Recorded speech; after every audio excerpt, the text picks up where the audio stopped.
en el capítulo de hoy, Claudio Villarroel. Ustedes lo conocen, fue director artístico de Telefe en años gloriosos, cuando el rating tenía que ser de 20 puntos, productor de Tinelli en los años dorados de Tinelli, una especie de señor televisión, que después también saltó el detrás del escritorio y pasó adelante en la escena, hizo teatro, hace radio actualmente, conduce el show de las noticias, esto es en un canal de streaming cíclico. Bueno, y parece que hay una mejor vida que estar todo el día dentro de un canal de televisión, ¿no? Además, hijo de Sergio Villarroel, ustedes lo conocen, y si no lo conocen, les cuento una leyenda de la tele, conductor histórico de noticieros, muy, muy conocido en sus años. ¿Cómo estás? Muy bien, gracias por la invitación. Estoy muy contento de estar acá y gracias a todos ustedes. Acá estoy, bien. ¿Cuántos años tenés? Acabo de cumplir 60. Y no me entra en la cabeza, pero ya pasé esa depre que te agarra, que empiezas a mirar para atrás y decir las cosas que podría haber hecho de esta manera. ¿Viste esa frase muy trillada de que la experiencia es ese peine que te dan cuando te quedas? Es así, boludo. Cuando te quedas pelado. Es así, te quedas pelado, es así. Y te dan el peine. Pero bien, pero estoy disfrutando mucho, ya como un poco más mirando los medios, más hace rato. Renuncié a Telefe a los 44, a la dirección artística. Pero esto es muy interesante. Vos a los 44 ya venías... Ya estaba bien, estaba muy loco. Bueno, está bien, estabas loco, pero sobre la cima, o habías tocado la cumbre del Everest, que era... Ganaban en los canales, ganabas con Tinelli, habrás ganado tu dinero. Sí. Te iba muy bien, ganabas a la competencia. ¿Cómo es bajarte del Everest? Mira, yo tuve la suerte de tener un padre muy grosso, que era Sergio Villarroel, que trabajó en Telenoche durante 22 años, terminó siendo el director de noticias, hasta que ganó Menem y lo echó a la mierda cuando privatizaron Canal 13. Era una moneda de cambio, mi viejo. Entre las condiciones que le puso al grupo fue afuera. Bueno, mi papá era muy alfonsinista y qué sé yo, pero entendible. Después hablé con Carlo en ese sentido, con el Carlo y qué te dijo? Hola, Claudio, yo lo conocía de muchos años a él por hacer Video Match, donde íbamos a hacer las entrevistas. Yo dirigía las entrevistas cuando hacíamos las cuestiones con los imitadores y todo eso. Y yo digo, me toca ese encuentro con él, fue muy gracioso porque yo estaba recaliente en ese momento, recién lo habían rajado a mi viejo. 2 años, 3 años llevaba, y digo, che, te llama Carlos, lo estaba maquillando, viste, ese que lo peinaba. Tony Cuoso. Lo maquillaban y me dice, hola, Claudito, ¿cómo está el papi? Me mató. El papi se lo había echado. Pero él no, después, con el tiempo, me di cuenta, viste cómo es, todos le echan la culpa. Yo tengo la culpa de todas las malas noticias en Telefe, porque era Claudio dice. Pero después entendí que eran, viste, esos funcionarios de segunda línea, tercera línea, que dice, lo rajé a Villarroel, se querían poner una cucarda. Y me conquistó, ¿viste cómo era? Hola, ¿cómo está el papi? Yo me digo, bien, qué sé yo, mandale salud. Bueno, yo no sabía qué hacer, ¿viste? Te desarmó con una frase, que eso se decía de Menem. Que vos ibas con tu odio y él en un pase de magia te transformó. Te desarmaba el odio. Entro con Marcelo, que también fuimos... Y estaba Miguel Ángel Rodríguez, que hacía de Carlo, digamos. Y yo digo, ¿qué le digo a este? Porque todavía estoy re caliente. Hola, ¿cómo está el papi? Listo. Me mató. Te desarmó. Digo, delante del peluquero, ¿qué le voy a decir? Y bueno, bien, te manda saluda, qué sé yo. Estamos con Claudio Villarroel. Y voy a la carga otra vez. Sí. ¿Cómo es bajar de la cumbre? Mirá. O te bajar, yo no lo sé, ¿eh? No. ¿Cómo fue? No sé si lo técnico, es cómo, a mí me interesa de lo psicológico. Mira, una persona muy sabia, yo le dije, mira, voy a renunciar. Me cansé 10 años de manejar esas subjetividades, me quemó la cabeza, yo no tenía el pelo blanco. Y hay 3 formas muy simples. Una es que te mareas y te caes. Otra, que algún socio, compañero te empuje. Y la otra es bajar despacito, como era mi objetivo siempre, porque lo veía a mi papá bajar despacito. Y mi papá fue un gran ejemplo, porque él era la cara de Telenoche política. Lo echaron a la mierda y terminó haciendo en Radio Municipal desde La Rúa, creo, esa que estaba en el San Martín, y haciendo su programita de cable con algunos amigos. Y yo hice eso, fui bajando despacito. Ya un año antes intuía que me iba a ir, hasta que un día le dije a Bernarda Llorente, socia, amiga de la vida. Creativa, amiga, hermana, queridísima. Le dije, Berni, nos vamos. Bueno, también es como yo. Y así, y volví al llano, así totalmente.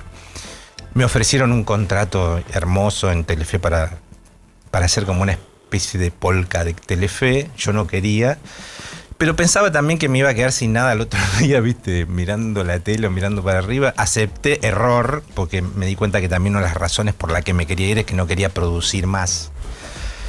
10 años con Marcelo y 10 años dirigiendo Telefe era muy, muy cansador, te quemaba. Lo disfrutaba como loco, pero me di cuenta que no lo disfruté tanto.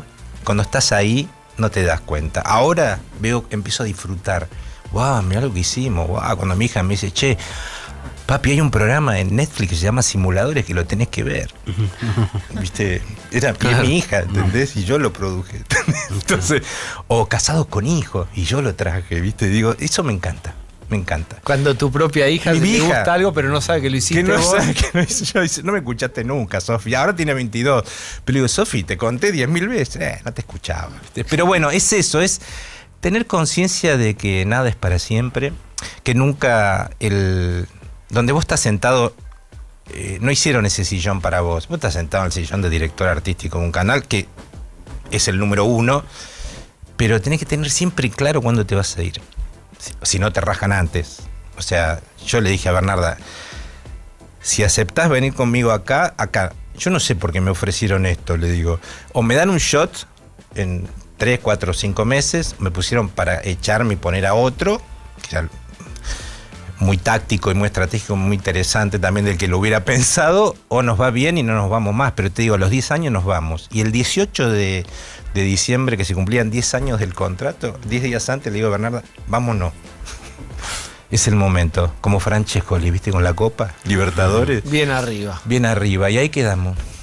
Estamos con Claudio Villarroel. Vamos a adelantar la línea de tiempo y después vamos a retrocederla como si fuera un viejo VHS o cualquier dispositivo, cualquier película. Vamos y venimos. Está Pablo Manzotti, están las chicas que quieren preguntar también. La televisión hoy. Hace un rato Pablo Manzotti nos contaba sobre lo que uno sabe que es la multipantalla, la multiplataforma. ¿Cómo ves vos la televisión? Yo no te quiero decir la televisión hoy porque me parece que es para hacer un ensayo y un paper y no es la función. Vos decís la televisión de aire, la generalista. Claro, el mismo trabajo, si vos tuvieras que programar o ser el director artístico hoy del 13, de Telefe, etcétera. No podría hoy, porque no porque esté mal o bien, sino porque las condiciones estructurales o infraestructurales de la producción televisiva en canales generalistas o de aire desapareció en términos de factores económicos. O sea, antes los que marcábamos el ritmo del canal éramos los directores artísticos, como el director técnico en un equipo de fútbol. Ahora es el financiero. Dice, tener tanta guita, hacer esta programación. Y yo no podría hacer una programación con todos paneles hablando de cosas, de cotidianidades, de pelotudeces diarias y que todos los programas sean iguales. Vos hoy en día cambiás los canales, le sacás la marca de agua y no sabés qué canal estás viendo. O sea, por ahí por algunas figuras. Y a mí eso no es que lo critico, es lo que da hoy la televisión. Yo me acuerdo, contándote esto cuando me fui, otra de las razones... Cuando vi YouTube y aparecía Twitter, no existía Instagram, le dije a Bernie, si no nos vamos ahora, que teníamos al aire los Pels, me acuerdo, los fabulosos Pels, Vidas Robadas. Digo, si no nos vamos ahora, la tele en 2 años con esto, le digo, con YouTube, Netflix, me acuerdo que estaba saliendo, la tele va a ser una aplicación en el Smart TV. Me dice, ¿qué quiere decir? viste que ahora empezaron a hacer los Smart TV que dicen tiki, tiki, tiki. Bueno, ahí va a estar una cosa que se va a llamar televisión abierta. Y cada vez que lo veo en mi Smart TV, dije, qué buena decisión que tomé, porque me hubieran ido o me hubiera tenido que ir porque no había más plata para producir las cosas que se hacían. Y otra razón es que el contexto en que existían esos canales eran las 4 o 5 bocas de expendio de buenos contenidos en la Argentina. Vos si no estabas en la tele en términos artísticos, de guión, de dirección, no existías. No existía. El cable nunca llegó a ser, sumando todos los cables, no llegaba a ser más rating que un buen programa de Adrián o mío o de otro canal. Entonces ese contexto era... Vos estabas sentado realmente arriba de un Fórmula 1. O sea, no podías equivocarte en nada y todos querían estar. Y entonces le elevaba mucho el nivel. Y había... A mí me tocó 2 años del 1-1, 2 añitos nada más, hasta que fue lo de la Rúa. Que había unos presupuestos que... Decime una cosa que vos recordás, que decís, mirá lo que era ese momento del 1-1 que hicimos tal cosa. No. Que se te caiga la baba en el recuerdo. Me da vergüenza, porque decilo. No existió nunca eso. Había conductores que ganaban más que David Letterman. ¿Cuánto ganaban? $2 millones por mes. $1 millón. Al 1-1. Susana. Por mes. Susana. Quiero decirlo. Yo tengo la obligación. Por contrato, le restaban el 33% de ganancia. Bueno, ¿okay? siempre la aclaración. Ganaban. Pero me acuerdo que uno me dijo, cuando se fue a la mierda todo el helicóptero, todos los pasó a todos, empezamos a cobrar el dólar a 4, era con Néstor. Y me dice, che, mi contrato sigue en dólares. ¿Qué dólar? Y le digo, escucha, vas a cobrar lo que está el dólar hoy. No, bueno, varios me llamaron. Digo, no, habla con el yo que si lo lográs. El tesorero, habla con el tesorero. No, y ahí fue, viste, ahí fue como un bajón muy fuerte, pero también lo interesante de eso, lo que pasaba en la tele abierta, que era como un reflejo tardío de lo que pasaba en la realidad, en lo cotidiano. Cuando tocamos fondo, en ese tocada de fondo fuerte, con 39 muertos, ¿viste? 2001. Con Bernardo dijimos, vamos por otro lado. No había dinero, vamos a recuperar documentales, que nunca se pasó documentales sobre la historia argentina. ¿Cómo llegamos hasta acá? A que un presidente haya 4 presidentes y uno se vaya en helicóptero. Y empezamos a poner documentales, rescatamos el unitario que se había dejado de hacer. Adrián había dejado de hacer esos grandes unitarios que hacía el Hermoso. Y empezamos a poner unitario, tiempo final, cositas chiquitas que empezamos a hacer. Entonces ahí yo me sorprendí mucho. La gente cuando toca fondo, y está bien, es una actitud normal, quiere entretenerse. Que entretenimiento a veces tiene una está depreciada esa palabra, es muy linda porque puedes hacer buen entretenimiento, que es tener entre, ¿viste? Entretenimiento es tenerte entre, te puedo tener entre 4 tipos con un helecho hablando boludeces o haciendo Montecristo. Es una decisión política que tenés cuando estás al frente. A mí me daban bola y por suerte me dieron bola 10 años, estoy re feliz y re agradecido. Claudio Villarroel, ¿con quién estamos hablando? Fue gerente, director artístico de Telefe. Muchos años de gloria, lo acaba de contar él, Tinelli, una época muy fuerte de la televisión. Pablo Manzotti. Pablito. ¿Cómo estás, Claudio? ¿Cómo estás mirando o cómo estás viendo el momento actual del streaming y digamos los reyes del streaming? Te voy a dar 2 nombres, vos por ahí ves otro, Luzu, sí. Olga. Y te voy a contar algo, sumo, disculpame hacértelo tan largo, pero justo hablando con un amigo que estaba trabajando en programación de aire, me dice, yo a esta altura, si soy yo, que está bien en tu lugar, corto, hago aire de las 4 de la tarde hasta las 12 de la noche y antes le vendo todo al Usu, le doy el aire y streameo. Porque en realidad le tenés que pagar a los bomberos. Y me hizo la cuenta y cuánto te salía 1 hora de aire en un canal de aire. Era por todo el sindicato. Claro, porque quedó atrapado en una estructura jurídica muy arcaica. Ya se ha adaptado mucho. El SATSAI se adaptó muchísimo con los streaming también, porque las cámaras son todas Hubo robóticas. que hacer algo de eso, claro. Pero te digo, el stream me parece una hermosura, una posibilidad de probar, de innovar. Obviamente tenés, como dice el presidente, ¿viste? 95%. 95%. Pero acá hay mucho y me encanta que los pibes entren en los medios con esa por ese lado. pertinencia, con esa locura. No tener la sensación del dueño, del grupo político que banca al dueño de ese canal, que esto no se habla, esto no, esto sí. De que los pibes, como Olga tiene un perfil mucho más Telefe, más ahí como de Luzu también. El Luzu es más Telefe, te diría. Sí. Olga es un poquito... No hubo un canal así, pero sería una mezcla de Telefe y Canal 13 en su momento. Claro. Blender sería una especie de Canal 2 en su mejor momento, en términos de comparación. Pero me parece hermoso lo que hacen todos. Yo, por una cuestión de afinidad cultural, me gusta mucho Rebord, me gusta Pedro, me gusta más lo que... Migue es un genio, Migue es un entertainment, un entretenedor de la hostia, Miguel Granados. Miguel Granados, sí. Lo que hace Pedro también está hablando de Rosenblatt. Pedro Rosenblatt en Gelatina. Y me parece buenísimo lo que está pasando.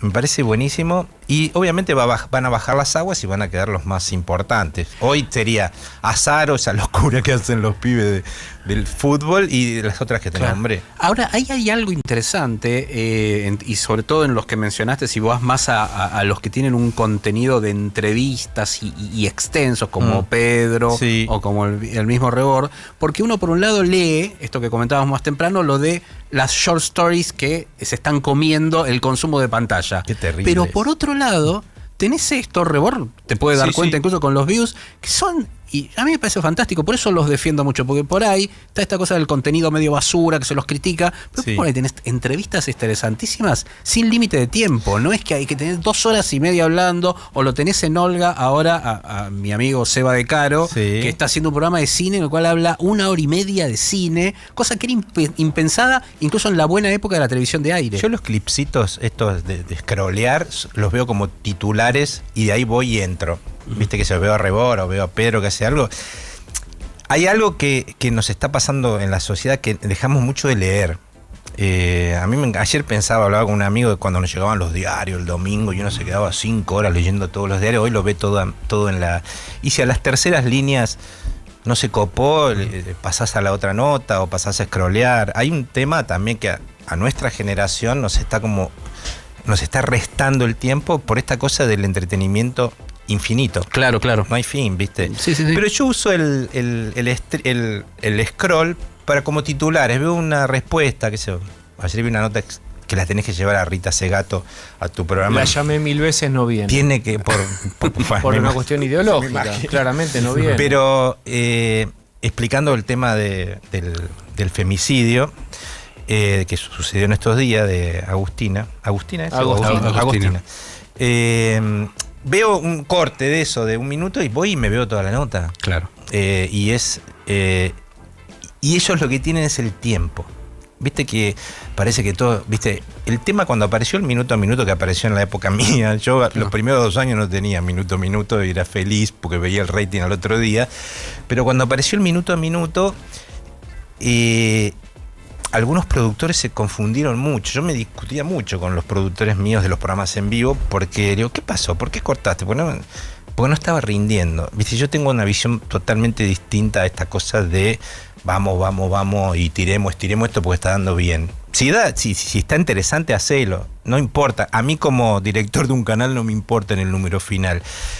Pero no tomen la decisión ustedes porque no está rindiendo, porque no está, sino dejen porque si no quedamos mal con toda la gente. Invitas a uno, no rindió, lo levantaste a los 3 minutos, se va recaliente y no vuelve más. Quedaste mal con un entrevistado. No, y no vuelve más. Vos sabés. A mí me pasó eso. Pero y después pedís perdón y tenés que gastarte los 10 perdones que tenés sobre... Vos tenés 10 perdones por mes que gastarte y administrar. Digamos, si te lo gastás, me gasté 5 perdones en un solo invitado porque hubo que pedirle 5 formas diferentes de perdón, te quedan nada más que 5 y faltan 25 días del mes. Es así. Es general el tema del minuto a minuto y hoy los veo en el stream, boludo. Perdón, que hablamos como en casa acá. En el stream ven si suben de 1.500, de 10.000 a 15.000, que eso es 0,01 punto de rating. Está bien, pero Cero. está bien. Y de Estamos repente con te lo Claudio sacan Villarroel. y te lo cortan. Está bien, pero vos voy a provocarte, porque Dale, contemos provoca, con tanta dale. dulzura. Vos porque estás con la panza llena, viviste los años de gloria de Telefe, cobraste, ganaste en el Tuve 1 a una 1 suerte. y ahora vos sos Federer que se caga de risa y pelotea y agarra la raqueta y viene a jugar al streaming. Y está buenísimo, pero yo que te pregunto ahora en Sí. serio, más allá de la... No, dale. ¿Cómo se vive de esto? Porque es cierto que todos nos sentimos mucho más flow y no tenés el rating y yo no tengo la cucaracha puesta y no me dicen cambiar porque ya está bajando, cambiar Sí. de tema, todo eso.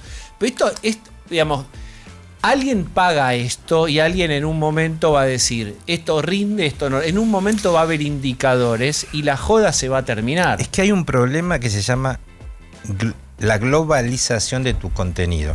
Claro.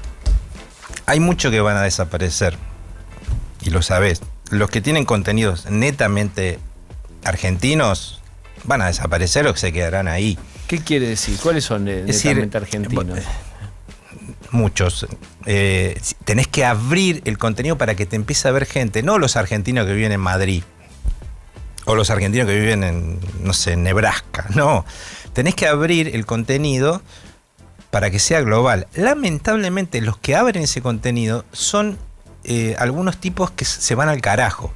Youtubers que se van al carajo, que son divertidísimos, yo los veo y me cago de risa, que tienen 3 millones, 4 Pero yo millones. tenés que ser Jaime Bailey también. Un tipo que habla de Estados Unidos o de Miami, pero le puede hablar a los mexicanos, le puede hablar a los peruanos. No, pero a los generás argentinos. tenés que generar contenidos globales. Es decir, a ver, es un tema para largo, porque en la pauperización que hay de los medios en general,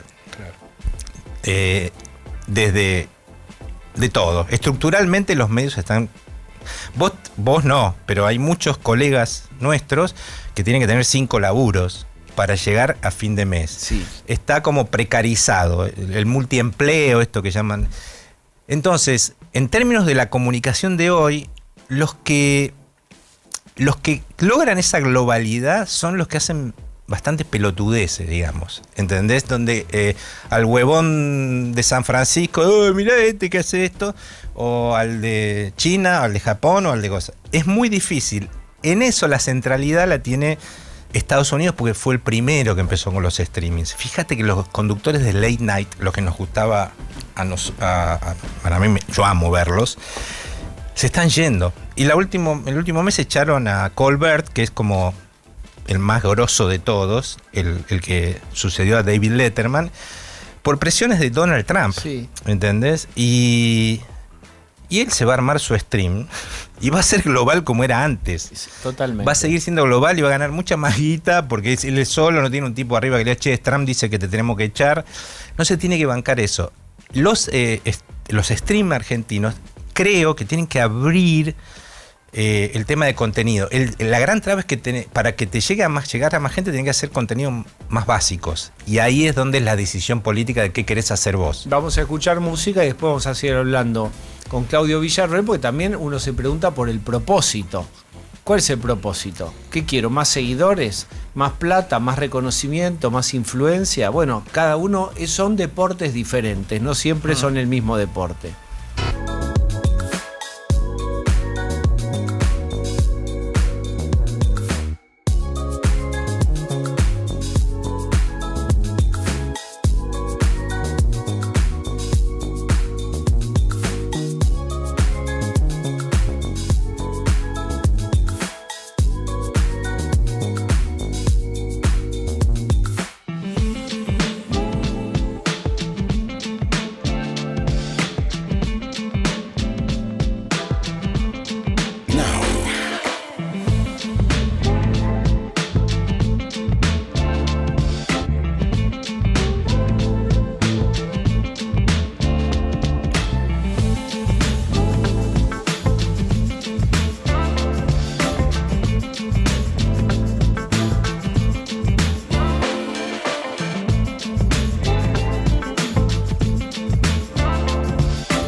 los 13 grados, 12 a 13 grados. La máxima será de unos 17 o 18, así que empieza a subir la temperatura y las próximas precipitaciones van a llegar el fin de semana. Zonas de alerta hoy. Rige alerta para todo lo que es área cordillerana de Neuquén, oeste de Río Negro y noroeste de Chubut. Y para el jueves, como anticipamos en el otro repaso, bueno, ya tenemos alerta por tormentas para el sudoeste de Buenos Aires, esto es el jueves, y el este de La Pampa. Ezequiel Marcusi, muchas gracias. Hasta mañana. Hasta chao. Now. Seguimos con Claudio Villarroel hablando de televisión, si es que existe o es una especie en extinción. Especies en extinción, la televisión. Una entelequia. Una entelequia, pero hablando de trascender el tiempo. Sí. ¿Cómo se reinventa o cómo vuelve al ruedo? ¿Volvió al ruedo? ¿Se reinventó Pergolini? A ver. No. Yo creo que volvió naturalmente. Yo después que la primera semana lo llamé a Mario y le dije, la verdad te felicito porque volviste a hacer televisión cuando la televisión estaba como out. Le diste un toque de diferencial, de calidad, de un programa que se puede ver y no quisiste, volviste a tu edad. O sea, volviste con la edad que tenés hoy. Se sorprendió porque hacía años que no hablamos. Lo último que hizo en CQC fue en Telefe. Y yo creo que sí, que le dio un toque, pero yo creo que él no tiene ganas de hacer eso. Como hablamos recién en el corte de que los programas de stream son para hacer cortes y después pasarlo en las redes, él lo confesó que para los recortes, que un recorte de él se ve 1 millón por ahí, uno bueno, y el programa no sé cuánto tiene, 4, 5, 6 puntos de rating. Está entre 4 y 6, es un sí. buen 3, 4. rating en este momento. Claro, en este momento yo no puedo creer. Yo levantaba programas con 17 puntos de rating y estaba fracasando. Pero no es porque era un loco, sino porque en ese momento tenías que hacer esos números porque no había otra cosa. Tenías más de 20, que como mínimo era Mínimo 30. era 20, era unos... Claro.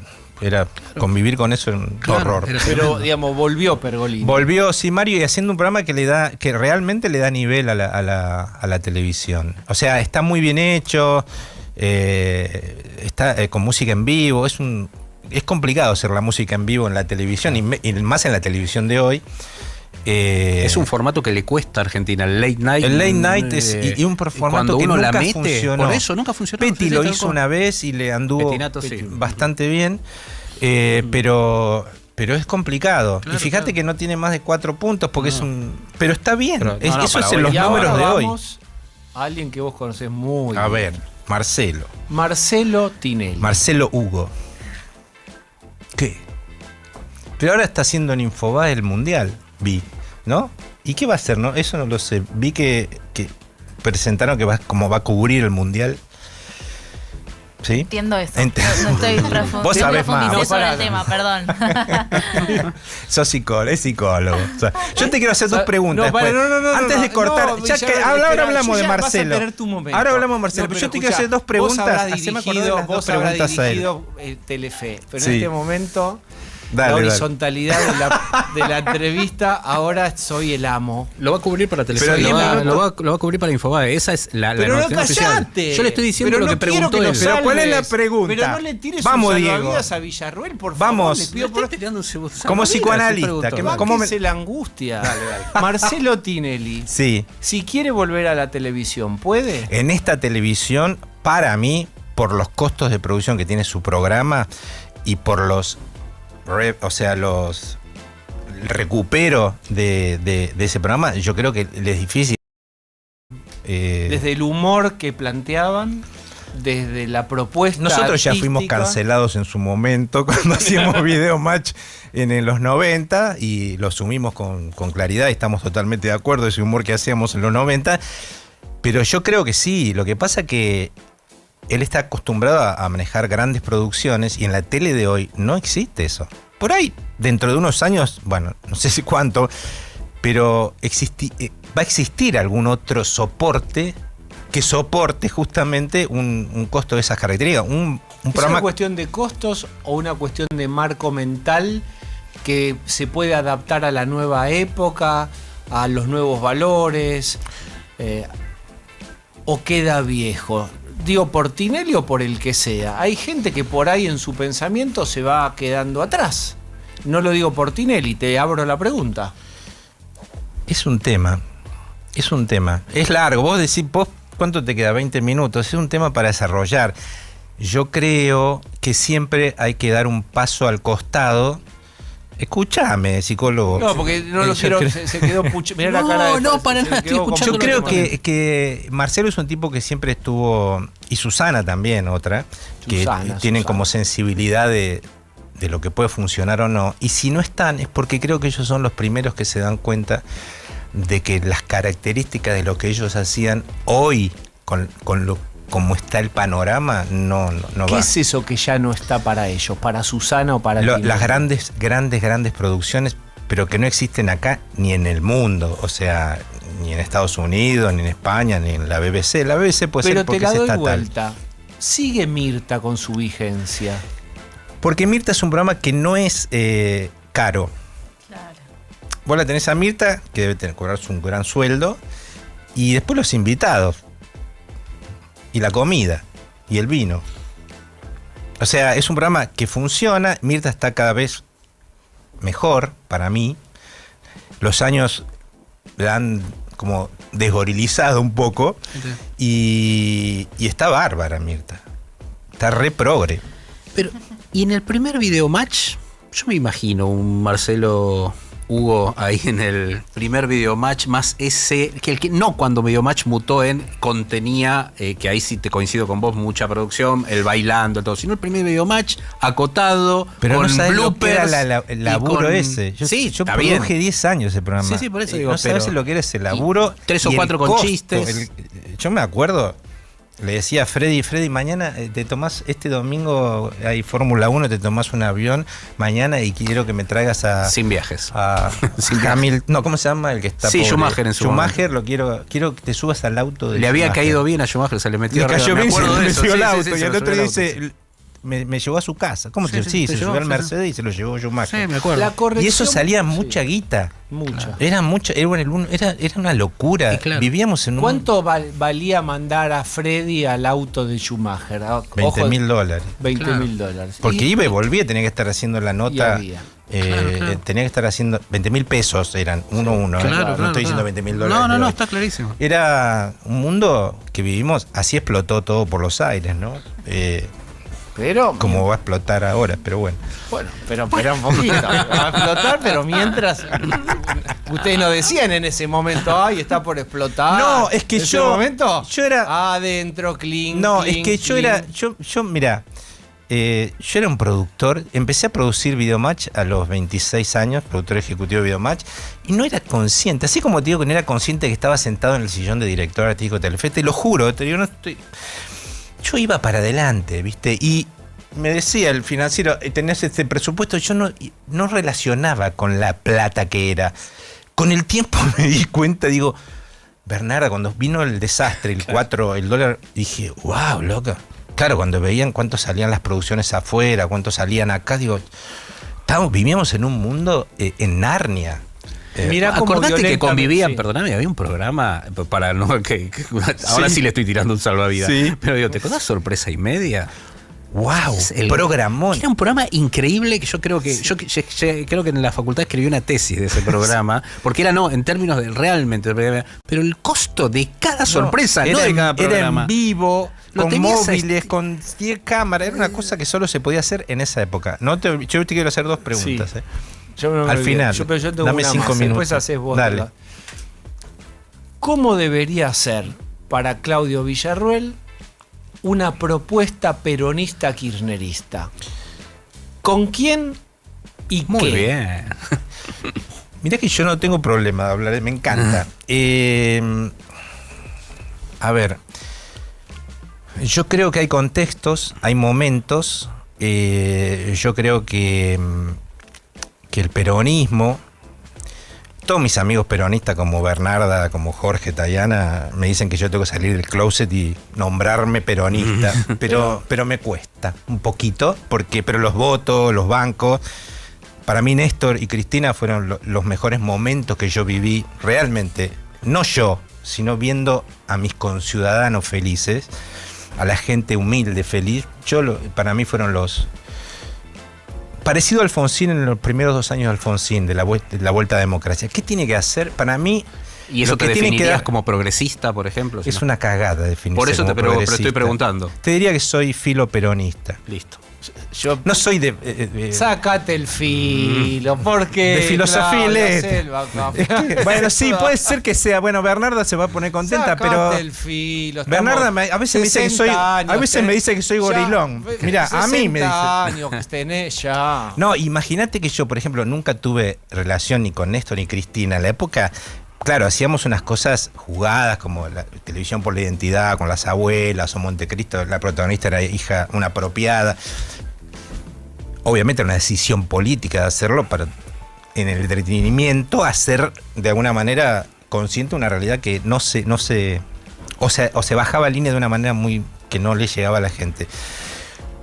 Pero yo creo que a los que tienen que tomar conciencia, a los que tienen que dar un paso al costado, hay que darlo. Hay que saber renunciar y hay que entender que la política también tiene su lógica. Y en este contexto en el que estamos viviendo, donde este descerebrado llegó al gobierno, tiene el campo nacional y popular tomar conciencia de que hay ciertas formas y ciertas modus operandi de cómo se hacía la política en otros momentos, no se puede hacer más. ¿Quién tiene que dar un paso al costado? Para mí, el peronismo tiene que encolumnarse en un candidato porque siempre fue así. Para mí se tiene que columnar en el que está mejor posicionado, que es Kicillof. O sea, no hay... Cristina, ¿tiene que dar un paso al costado? No es que tiene que dar un paso. Primero la tienen que dar, vamos a discutir acá, porque es una presa política. Pero vos sabés está que... bien, para no discutir bueno, eso, te entiendo sí, tu sí. posición. ¿Tiene que dar un paso al costado como líder del peronismo? Yo creo que ayer veía a Pañi, que dio una increíble la encuesta que dio, que tiene más aprobación Cristina que Milei. Impresionante, me quedé helado. Yo creo que ella, obviamente, si ella está libre hoy, no es una presa política como fue Lula, yo creo que le hace mucha fuerza a la ultraderecha, muchísima. Pero en las condiciones, lamentablemente, que está, porque institucionalmente la Argentina no se puede permitir tener una proscripta política como fue el Perón durante 18 años, y tiene que decir, muchacho, vamos con Kicillof. Lo tiene que habilitar formal. Ella tiene que hacer de alguna manera, desde el lugar que está, para mí tiene que bendecirlo. Y no lo bendice, ¿eh? Y yo no lo veo. No lo veo. Y bueno, tendrán que resolver porque los únicos que entienden al campo nacional y popular y los pueden direccionar esto es el peronismo. Vos viste la clase media argentina, ese electorado golondrina que va y te vota a Néstor y a Cristina, que gana por el 55, y después dice, ya tengo todo, ahora soy clase alta, y después viene un Macri o viene un Milei y vuelven a ser pobres como eran pobretones antes. Esa clase media golondrina, yo la entiendo, pero me genera como mucha repulsión. Sí, te veo de los gestos. Me genera mucha repulsión. Pero es así, es lo que somos. Es así, es lo que somos. Vos tenés un 30%, 35% de peronismo. O sea, tu candidato sería Kicillof. Es el que está mejor posicionado y hay que ponerse... Escuchame, nosotros contra Macri militamos a Scioli. Aquí está mal. Pero bueno... La cara que pone Claudio Villarruel. Pero bueno, había que no llegue un gobierno antipopular, que el desastre que estamos viviendo ahora no solo lo generó Milei con este Caputo, o sea, el mismo Caputo es el que generó la deuda que estamos pagando y que está refinanciando él. Entonces digo, obviamente tengo todas mis críticas al peronismo, al kirchnerismo, todas, y durísimas, mucho más dura que el que está ahora. Pero eso es como... lo puedo decir, pero hay que hacerlo a puertas adentro. Pero a veces los peronistas son muy cabeza dura, ¿viste? Son muy cabeza dura para entender que no va esto. Si no va, no va. Vamos por acá. El verticalismo, de una manera, y tampoco elegir a dedo un candidato como fue Alberto. también fuimos todos detrás de Alberto, ¿entendés? Entonces, yo creo que hay que comprender, muchos amigos peronistas me están diciendo que se volvió gorila. No, creo que hay que encolumnarse y primero tener un plan. Bueno. No buscar un candidato para ganarle a la ultraderecha. ¿Tienen un plan? ¿Te acuerdas cuando Alfonsín decía, si tenemos que derechizarnos, es preferible perder las elecciones que derechizarnos? Yo creo que el plan es, frente a lo que tenemos hoy, el plan es desactivar todas las bombas que puso este muchacho Pero hoy. vos mismo dijiste que hay que tener un plan. Obvio, pero el plan hoy, el primer plan hoy, más allá de ganar las elecciones, es desactivar la falta de infraestructura en la salud, en las escuelas, redimensionar la concepción del feminismo, como está haciendo esta bestia que está tirando abajo todas las banderas que se lograron. Yo, mira, cada cosa te la respeté porque sos el invitado. Che, no me dejes, al final que te quiero hacer Sí, dos preguntas. No, voy a hacer las dos preguntas. Tenemos 3 minutos. Imagínate el misterio de la mujer con Alberto, pero no, eso va a ser para otra entrevista. Dale, no jodan más, dale. No, pues yo no hablé del ministerio de la mujer, yo hablé vos de las dijiste conquistas que tuvieron las mujeres. Bien. Durante los gobiernos nacionales y populares. Mira, lo dijo en plural, no jodan más, así que me metió a mí ahí, quédate tranquilo también. Dale. Bueno, yo quiero hacer adelante. dos preguntas. Señor. ¿Qué sentiste? Claudio Villarroel. ¿Qué Vamos. sentiste cuando nuestro presidente te dijo que para los pibes sacarle la guita para los pibes que tenían enfermedades, cardiopatías congénitas, no lo iba a financiar? Porque yo te vi la cara y digo, años de psicoanálisis debe tener el muchacho, porque tu cara decía una cosa, el gesto decía una cosa, y yo veía lo que estabas diciendo. ¿Qué te pasó por adentro cuando viste un candidato que le iba a sacar a los pibes, que iba a mandar a la muerte a muchos pibes, como está pasando hoy? Lo que me pareció es otra cosa. Lo que me pareció es, desde un perfil psicológico, Eso. vi a alguien que estaba dogmatizado. Uh-huh. Y entonces lo que usaba, me parecía en ese momento, era una sola fórmula. Y era, la clave de lectura es si esto afecta o no afecta el equilibrio fiscal. Si esto debe ser pagable o no pagable. Indistintamente a si es un tema sensible de salud, o lo mismo vos podrías decir en políticas posteriores de discapacidad, etcétera. Vi a alguien dogmáticamente aplicando una fórmula sin tener demasiada o ninguna sensibilidad con lo que estaba diciendo. Me parecía que estaba siendo fiel a sí mismo. Me parecía interesantísimo ver a alguien con ese perfil psicológico de alguien que es más fiel a sí mismo y a su dogma, si vos querés, que a las consecuencias de esa política. Totalmente. Pero además y de fondo, te quiero decir que para mí fue una mala declaración de Milei aquella, porque lo que Milei en realidad yo sé que había querido decir era que ya estaba contemplada en esa política, en ese presupuesto de salud, esos estudios de cardiopatía, de posibles cardiopatías congénitas pediátricas, y que él no quería redundar en un gasto. Para mí las dos cosas, lo dijo mal, y además me parece que le primo ese estilo dogmático sobre todo gasto que no es justificado y superfluo por sobre la corrección o la sensibilidad sobre un tema tan complicado como es un nene que puede tener una cardiopatía congénita y si no es tratada a tiempo se puede morir, o incluso desde el punto de vista incluso económico es mucho más caro todos los tratamientos posteriores. La otra que me encanta cada vez que veo los cortes tuyos, que los veo y nos queda un minuto. Sí. Cuando Patricia te dijo... No entiendo.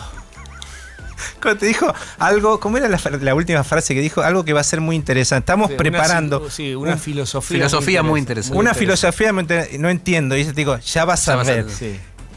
Ahí dijiste, me ganó. Me quedé afuera de todo esto. No, a mí me gusta usar el silencio. Sí, bueno, sos Porque psicoanalista. el silencio genera una tensión dramática, digamos, uno tiene que generar una escena. Total. Acá mismo jugamos con vos Sí. y hacemos silencio porque el silencio genera nervios, ansiedad. El peor pecado, Villarroel, vos lo sabés, es la intrascendencia. Ujú. Y más en esta época, ¿no? Total. Entonces, me pareció que en ese momento había que hacer un silencio porque realmente no se entendía. Se Y todo el mundo perdió. tiene Para mí mucho miedo, se perdió. y ese silencio le generó una tensión dramática